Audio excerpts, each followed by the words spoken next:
Could the Washington Commanders win-loss record this season swing not because of the work they do, but the rest they get?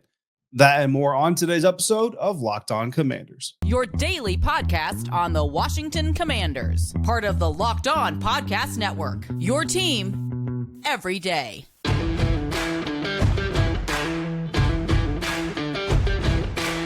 Welcome into this Wednesday episode of Locked On Commanders, your daily podcast covering the Washington Commanders, part of the Locked On Podcast Network, your team every day. Thanks so much for making Locked On Commanders your first listen of the day every day. Don't forget, you can subscribe for free on YouTube or wherever you get your podcast, and you can continue the conversation over on Subtext at joinsubtext.com/LockedOnCommanders, where you can go one-on-one with me because I am your host, David Harrison, D Harrison82 on Twitter, credential member of the media and Washington Commanders beat reporter for Commander Country, Sports Illustrated's Fan Nation site covering the Washington Commanders, here with you every Monday through Friday, along with our everydayers. And as always, I appreciate your continued support for the show. On today's episode of Locked On Commanders, we're going to discuss a valuation of Washington's NFL draft class and measurements of the Commanders' third and fourth down performances while in field goal range.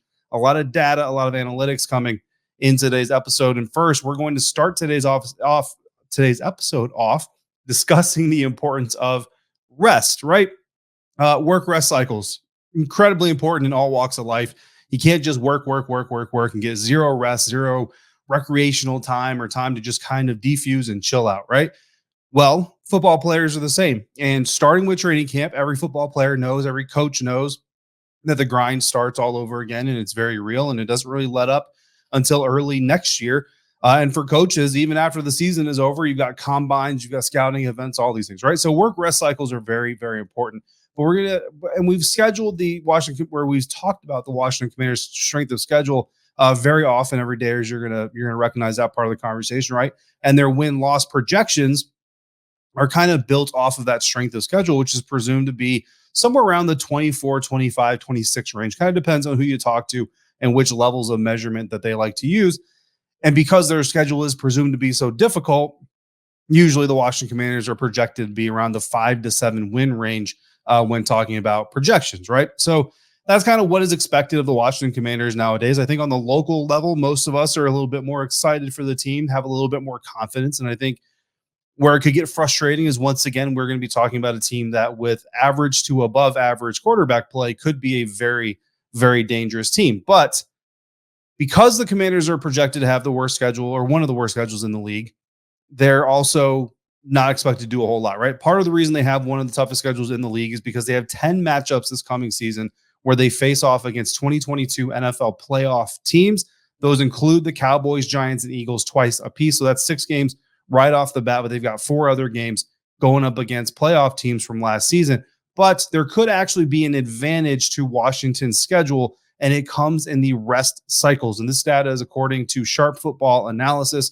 Washington is one of 3 teams that has a plus 12 rest edge on their schedule, meaning that they have 12 days of rest more than their scheduled opponents over the course of the regular season. The other 2 teams that have a plus 12 rest advantage are the New York Jets and the Chicago Bears. Now, in only 1 week, the Commanders have a rest deficit. So there's only 1 week, 1 game this season where the Commanders have a rest deficit. And even then, it's only a 1-day rest deficit. And the best part of that is it comes week 18. Of course, I say the best part of it, but the best situation for that rest deficit would actually be week 2, right? You can't really have a week 1 rest deficit, but you could have a week 2 rest deficit.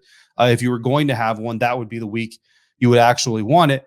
But instead, it comes week 18. And the reason I say that's almost a second best case scenario is because hopefully, right, if you're going to be a playoff team, your playoff future is already solidified. And hopefully you're not coming into week 18 needing that win necessarily. But if you do need that win, I mean, look, it's week 18. If you can't get up for a week 18 game, even with 1 day less of rest than your opponent, then you might be in the wrong profession, right? Now, that's a home game against the Dallas Cowboys. And here's the interesting thing about it. The Dallas Cowboys get that 1 day advantage because they play week 17 on December 30th, while the Commanders play on December 31st. But even then, the Cowboys game on the 30th is an 8:15 p.m. kickoff.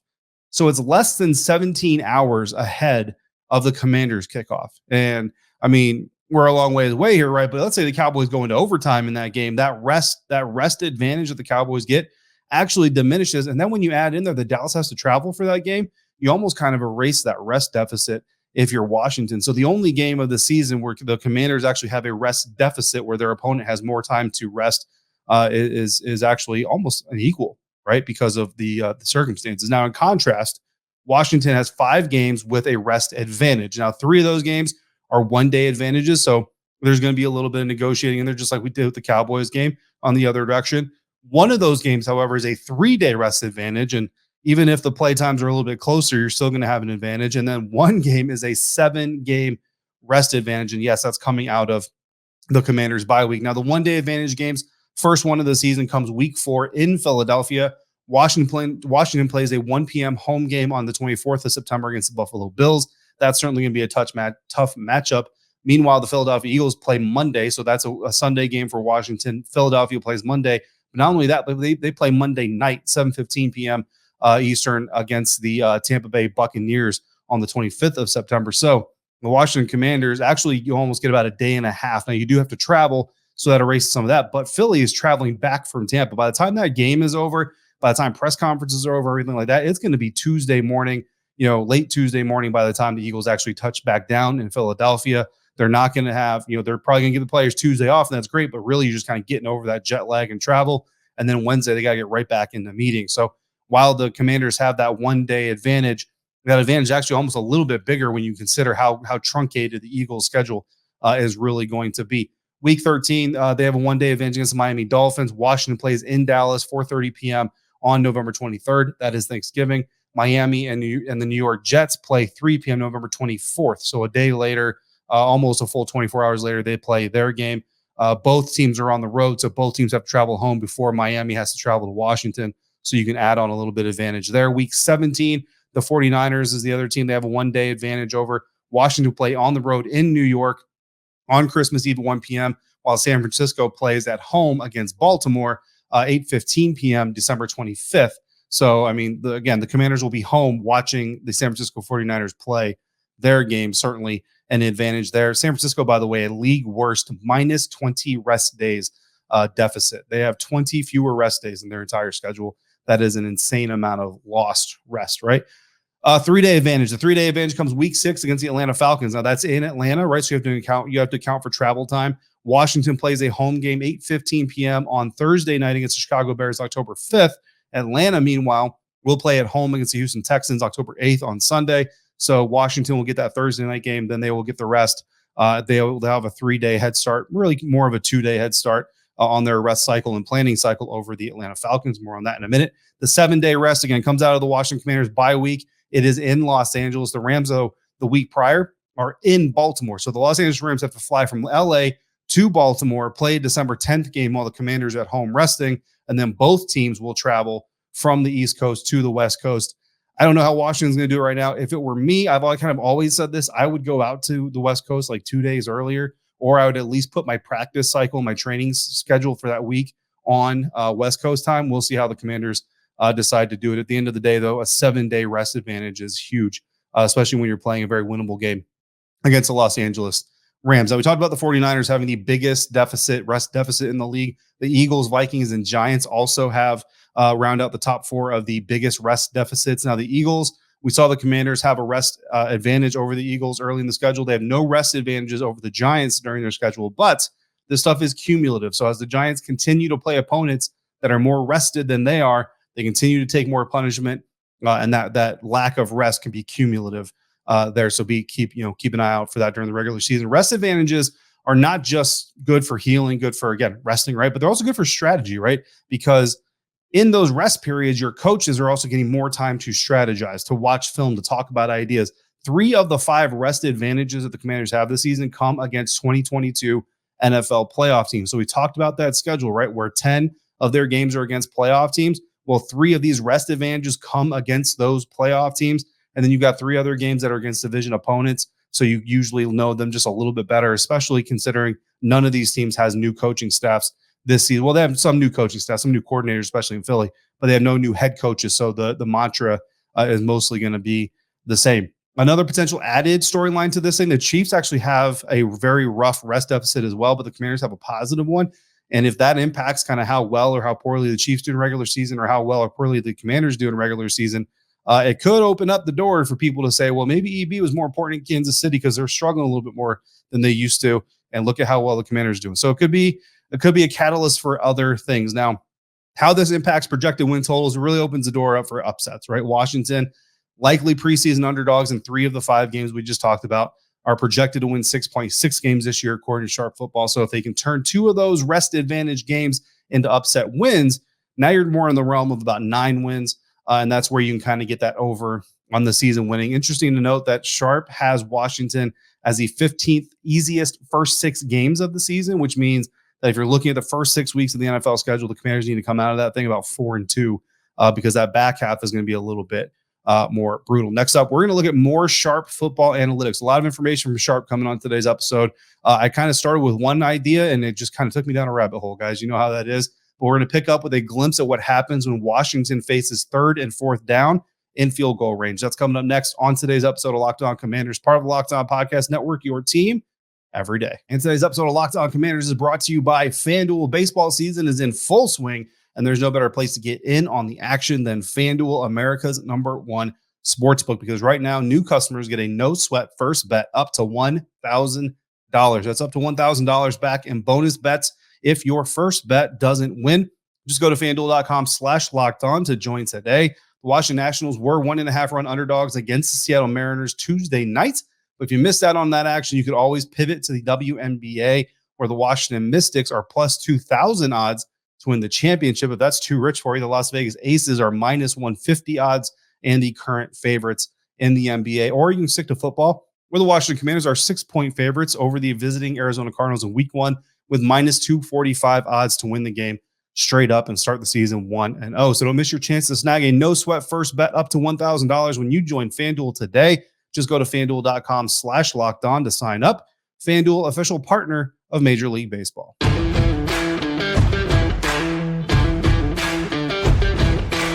Thanks again for making Locked On Commanders your first listen or view today and every day. Make sure you come back tomorrow. We'll have more numbers, stats, projections, rankings, what have you, spreading out across the wide world of football speculation and projection during this period between OTAs, minicamp, and then, of course, training camp coming up. And as we get into July, a little bit further past the 4th of July, we will start doing some position group battles. We actually have a series that I need to pick up on and continue. I'll probably do this week's edition tomorrow for position group previews because we did miss Monday due to my extracurricular travels. So some more data shared this time from Warren Sharp at Sharp Football on Twitter. Covered the 3rd and 4th down conversion numbers when teams are inside field goal range. For Sharp Football, that means inside the opponent's 35-yard line, which would constitute a 52-yard field goal. So when you talk about field goal range, we're talking about from closer than 52-yard field goal range than anything else. And for those who don't fully understand it, so obviously you're on the 35-yard line. The end zone is 10 yards. That makes it 45 yards. I don't know if it's standard, but I would say your average depth of kick from the placeholder during a field goal attempt is 7 yards. Therefore, 35 yards. If you're kicking from the 35-yard line, you're actually executing a 52-yard field goal. So that is field goal range for this discussion. Now, for the Washington Commanders, Sharp Football analytics found that on 3rd down, the Washington Commanders, again, inside the opponent, at or inside the opponent's 35-yard line, the Washington Commanders were 21 for 58 on 3rd downs. That's a 36% 3rd down conversion rate, which honestly 33% used to be kind of the average, right? But now 33% is actually really low. 36% last year was 21st in the National Football League for the Washington Commanders, so not very good. 4th down conversion tries, they tried 9 times inside field goal range, and they went 4 for 9 for 44%, 23rd in the National Football League. Went for it on 4th down 24% of the time, which was 22nd in the NFL. So that second stat, more of a aggression measurement than anything else. And they did have a punt while in field goal range during one game. And that punt came against the New York Giants in week 15. And I don't know if everybody remembers it, but it was very early in the game. It was the first offensive possession for the Washington Commanders. They had a 4th and 12 at the New York Giants 34. They had a 3rd and 9 at the New York Giants 31. And then Taylor Heineke was sacked for a 3-yard loss, making it again 4th and 12 at the Giants 34. Tress Way punted the ball for 27 yards to the New York Giants 7. It was returned, I think, to about the 30-yard line, if memory serves correct, which of course made everybody just even further question the decision in the first place. The Giants ended up punting on their own 33-yard line. So, you kind of say no harm, no foul maybe at the end of the day. But why did they do it? Well, Ron Rivera, of course, was asked about that early punt instead of a field goal, a try. And Ron Rivera said, quote, because of the wind, because of watching Joey Slye kick. And the same thing when we came out in the second half watching Joey kick, we were a little concerned about that ball coming up short, end quote. Now, to support Rivera's point back then a little bit, both Slye and Giants kicker Graham Gano nailed 50-plus yard kicks going the opposite direction. So in that direction, the wind would have been at their backs. Not supporting Rivera's point, however, Gano did hit a 50-yard field goal going the same way that Slye was in the fourth quarter to give New York an 8-point lead, which is ultimately what they ended up winning by. So, if Slye kicks that kick, again, you have no idea whether or not he's going to make it or miss it. He did miss. I think he missed 2 extra points in that game, actually. So it definitely wasn't Joey Slye's day. Maybe Coach Rivera is using the wind as an excuse and actually knew that his kicker just wasn't on point for that competition. Now, did it impact the outcome? That's negotiable, right? I mean, you start we start the game with points on your first drive. That could always be helpful, right? But Taylor Heineke did fumble inside the Washington 20 at one point. He did fumble inside the Giants 20 at one point. And of course, he had a turnover on downs at the end of the game on the Giants 6-yard line, which I still contend was a pass interference. The NFL reportedly told the Washington Commanders it should have been a pass interference. Doesn't mean Washington would have won, but at least they could have lost on their own. That's still a sore spot. We're not going to talk about it. But do these numbers mean outside the game? What do these numbers mean outside of that singular game? Well, what it means that Washington goes for it on 4th down in field goal range less than 21 other NFL teams. And for a coach who's got the nickname of Riverboat Ron, you would almost expect it to be a little bit more aggressive. Right now, they have a more conservative offensive approach. Typically, that's from a lack of confidence in the quarterback or your offensive line or confidence in your defense. Right now, Washington also chose not to go on a 4th and short nearing scoring range in that game. Coach Rivera was also asked about that after the Giants game and said that he didn't think they would make it. So a pretty blunt statement of lack of confidence in the offense, whether that's offensive line, quarterback, or both. Is it a lack of confidence in the kicker? It certainly could be. Again, Ron Rivera mentioned the wind and Joey Slye kicking into that wind. We talked about Slye missing, I think it was 2 extra points in that game. However, for the season, Slye was 4 for 6 on field goals of 50 yards or more, 8 for 10 from 40 to 49. So certainly, a fairly good kicking performance for him for the season. So I don't know if it was that, but conservative offensive play calling, again, usually comes from lack of confidence in the quarterback, offensive line, kicker, or overconfidence in the defense. And I think in the case of the New York Giants game, looking back on it, I think it was really a combination of all those things, right? But I don't think Slye was necessarily the biggest part of that equation, which is part of the reason you don't see heavy competition for him this year heading into training camp. Now, only 3 teams punted in field goal range during the 2022 NFL season. The Commanders, obviously one of them. The Panthers did it once, and the Bears did it twice. Now, the Philadelphia Eagles and Detroit Lions were the most aggressive teams going for it on 4th down within field goal range, 46% of the time each.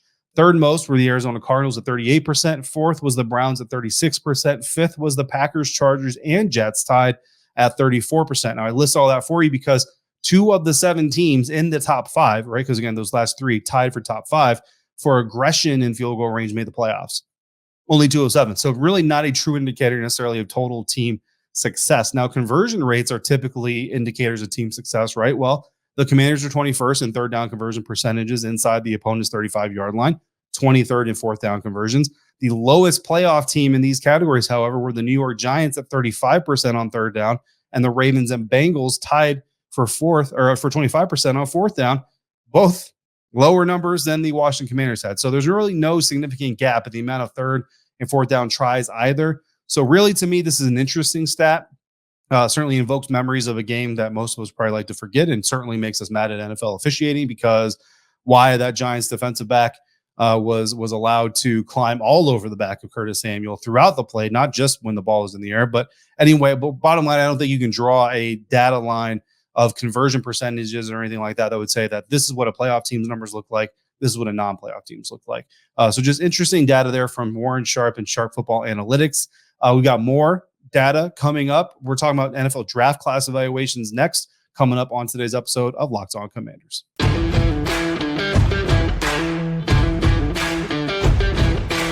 Our final sharp football analysis data point we're going to dive into on this episode is a reference to the NFL draft class. We've already talked about how draft grades are really just a way of quantifying how much an analyst agrees or disagrees with what a team did, because none of these guys have played football yet. So if I look at Emmanuel Forbes and I say, the Washington Commanders get an F for that selection, all I'm telling you is I don't like Emmanuel Forbes. That's really all I'm telling you. I'm not telling you anything about his future. I'm not telling you about his fit on the team, nothing. I'm just telling you I don't like Emmanuel Forbes. I'm not saying that's my grade.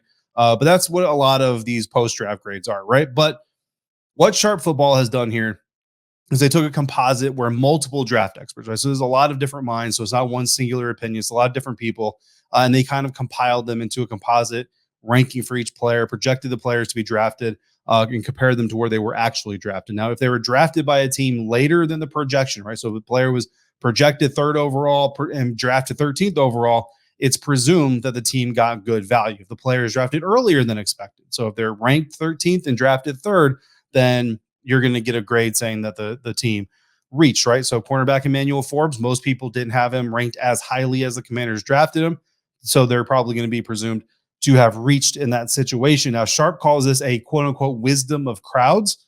So again, not relying on one singular set of projections or predictions, but several to make a composite board and ranking of the draft picks and of the players. And they have an algorithm to rank each pick over and under expected, and they give them a grade just like everybody else does. Then they compile each team's class. They stack and rank all 32. And after they did all that, Washington came in 29th out of 32 NFL teams, which means basically this valuation says they reached on pretty much every pick that they made. Now, the only teams with worse grades in the measurements here are the San Francisco 49ers, Kansas City Chiefs, and the Detroit Lions. Now, the Chiefs and the Niners, they've drafted some pretty good talent over the years, right? So I think that's okay company to be in. The Lions, they could be an up-and-coming team. We'll have to see how they do. They did pretty well with their draft class last year, so we'll have to see how it turns out. But the top 3 teams in this exercise, the Pittsburgh Steelers, Philadelphia Eagles, and the Cleveland Browns.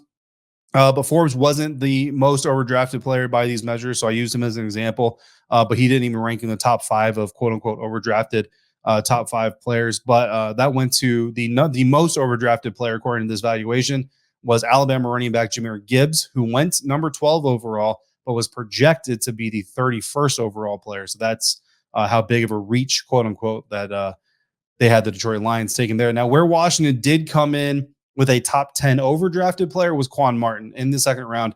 They drafted him 47th overall. This composite board had Quan ranked 81st overall. Washington didn't rank in the top 5 or 10 in any of the value picks, so they didn't underdraft anybody necessarily, but they did overdraft Quan Martin according to, again, this composite board. I will just tell you, I like what I've seen out of Quan Martin. I think most of the media members like what they've seen out of Quan Martin. I believe the team is certainly excited about what they've seen out of Quan Martin. So just another valuation. What I like about it is that it's not one man's opinion or one woman's opinion. It's a composite of experts, a composite of projections used here. So I don't know. I don't know if it's any better, but it's a little bit better in my eyes. Coming up tomorrow, we will be back again. Probably going to pick up our position previews. I was doing them on Mondays, but again, I had a family thing come up, had to drive up basically to Canada and back over the weekend, so I wasn't able to get a Monday episode for you. We'll probably pick that up for our Thursday episode. And then we might do that again next week because it looks like I might have to do the same trip this weekend as well. In the meantime, if you've got questions or anything you want to talk about, throw it in the YouTube comments. Hit me on Twitter, email at lockedoncommanders@gmail.com, or send it directly to me via subtext. As always, thank you so much for making Locked On Commanders your first listen of the day, every day. Everydayers, thank you for coming through on a consistent basis like you do. And remember, you can continue the conversation with me over at joinsubtext.com/Locked On Commanders. Thank you so much for making me a part of your day, part of your routine. And if you have anything else Washington Commanders related you want to know or want to discuss, make sure you also follow me on Twitter at dharrison82. Until we speak again, please be safe, be kind, and I'll see you next time for another episode of Locked On Commanders, part of the Locked On Podcast Network, your team every day.